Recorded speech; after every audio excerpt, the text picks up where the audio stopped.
মোদি শাহ নাড্ডা বাহিনীর সঙ্গে মতান্তরে আটকে রয়েছে দলের পরবর্তী সভাপতি বাছাই। আরএসএস প্রধান মোহন ভাগবত নিজেই তার স্পষ্ট কিন্তু ইঙ্গিত দিলেন, সরকার চালানোর প্রশ্নে এবার বিজেপি নেতৃত্বের সঙ্গে সংঘের সংঘাতের কথাও এবার স্বীকার করেছেন সংঘ চালক। আরএসএস এর আসন্ন শতবর্ষের প্রাক্কালে 3 দিনের বক্তৃতা মালার শেষে প্রশ্ন উত্তর পর্বে অংশ নিয়েছিলেন মোহন ভাগবত। বছর ঘুরে গিয়েছে, দলের সর্বভারতীয় সভাপতির পদের মেয়াদ শেষ হয়ে গিয়েছে জেপি নাড্ডার।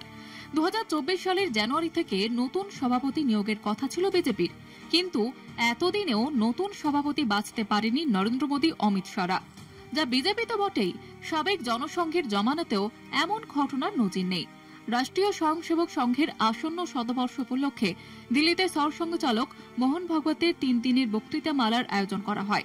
কর্মসূচির শেষে প্রশ্ন উত্তর পর্বে বিজেপিকে নিয়ন্ত্রণ করার ক্ষেত্রে সংঘের ভূমিকা নিয়ে জানতে চাওয়া হয়। তার জবাব প্রসঙ্গেই পরোক্ষে বিজেপির সভাপতি নিয়োগ ঝুলে থাকা নিয়েও সংঘের অসন্তোষ ও শাসক দলের সঙ্গে মতানৈক্যের কথা স্বীকার করলেন সংঘ প্রধান। तो मतभेद के मुद्दे क्या है? मतभेद के कोई मुद्दे नहीं होते, इश्यूज में मतभेद होता है, सबका होता है।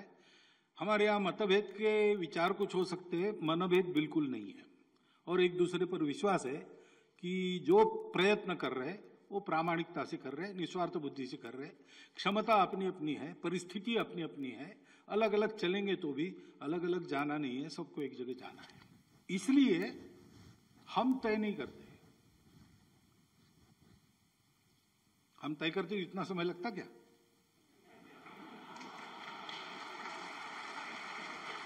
हम नहीं करते, हमको करना नहीं है। टेक योर टाइम, हमको कुछ कहना नहीं। বিজেপির আর সংঘের মদত দরকার নেই।